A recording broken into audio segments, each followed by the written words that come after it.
Honestly, who would have thought Heroes in 2024 would be topping? I'm not talking a regional top because there honestly isn't anything going on. But going undefeated at locals with Heroes in the Fire Best deck format is still an accomplishment, especially with everybody already playing Droll, Bell, Ash, Imperm, Nib, because the Rock cooks this deck. It cooks it good. So does Droll. And this hero going second build took first place, undefeated, 4 rounds at locals.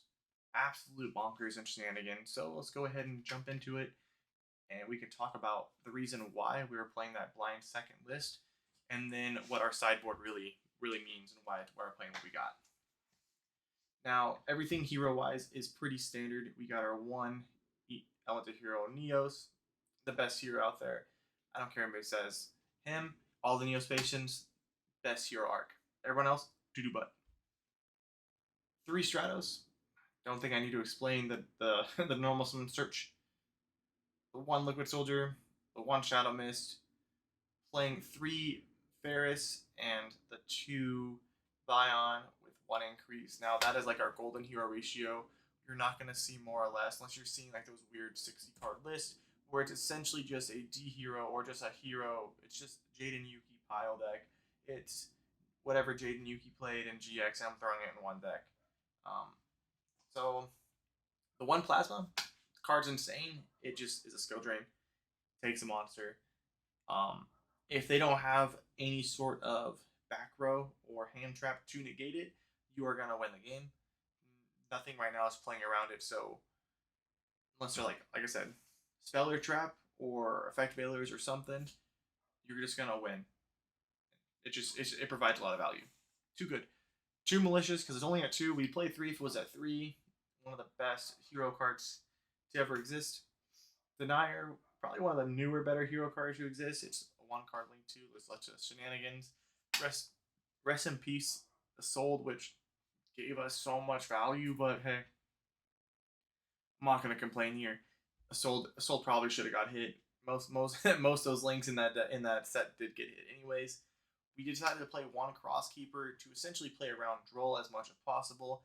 The one time it did come up, it ended up being a scoop and dunk, so it didn't matter. We ended up 2-0ing off the rip, and this list went heroes. We played into Adventure Horse, 2-0, Stardust, Synchron, Burn in time. So just your Synchron shenanigans. And then your Branded Chimera, also 1 in time. And then HBO, which is Horus, Bestial, Orcus. So a couple games had no business winning, but was able to get that win in time a couple times.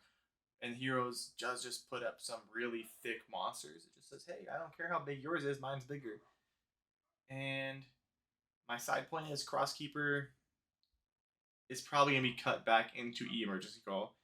We were getting drolled off the first search anyways, and if you're automatically opening up with e-call as your start, you're probably going to get cooked regardless.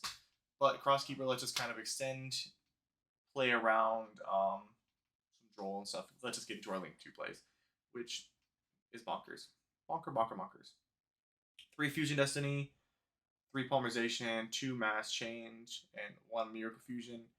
See, as an older hero player, my one thing is I would never even think about playing Miracle Fusion at 1. I'd be like, that baby needs to be at 3. We need 3 Shinings. We need 3 App Zeros. Where's my Penguin Soldiers at? No. It's not 2020. It's 2024. It's not 2011 anymore. Can't play Snowman Eaters and everything, right? 3 Hero Lives. Too good.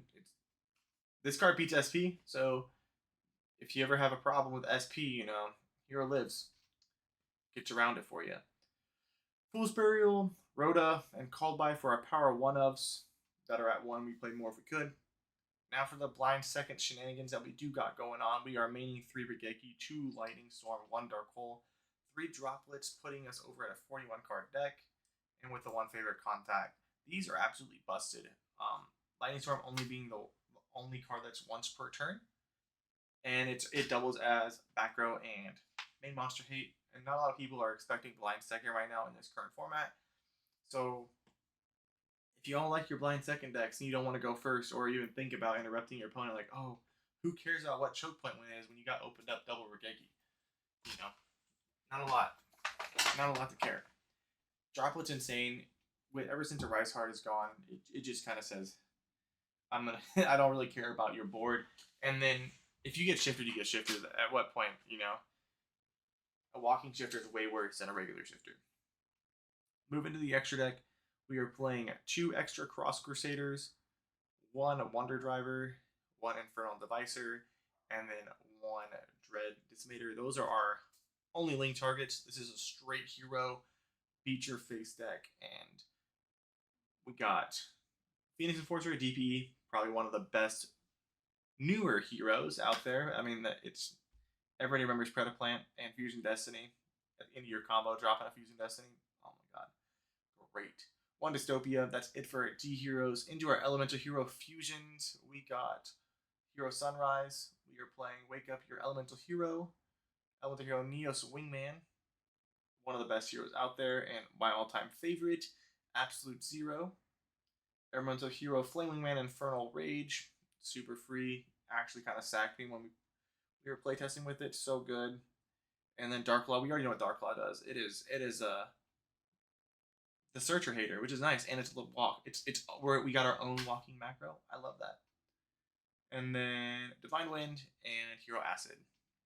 Now the key part that actually won us the locals actually was the sideboard going second and then being forced to go first, because commonly everybody's like, oh crap, you're playing blind second deck. That means you have all this non-engine that's all going second. You're not ready for it. And we just swap into control heroes. So 3 Droll, 1 Honest Neos, 1 E Emergency Call, 1 D-Force. D-Force grabs Plasma, and Plasma says no.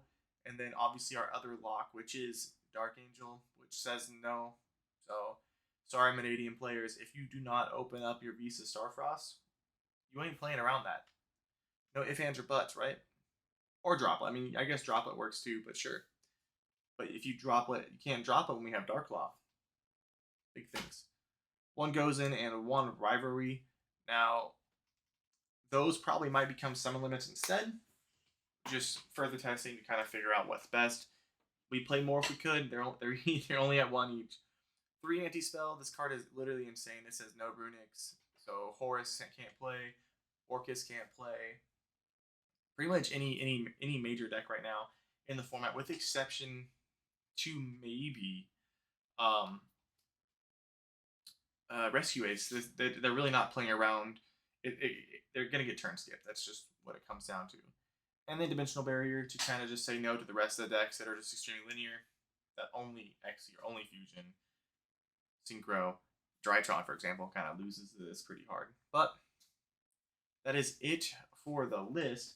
Like, subscribe, comment, check out the rest of the stuff. Stay tuned for the live live duels.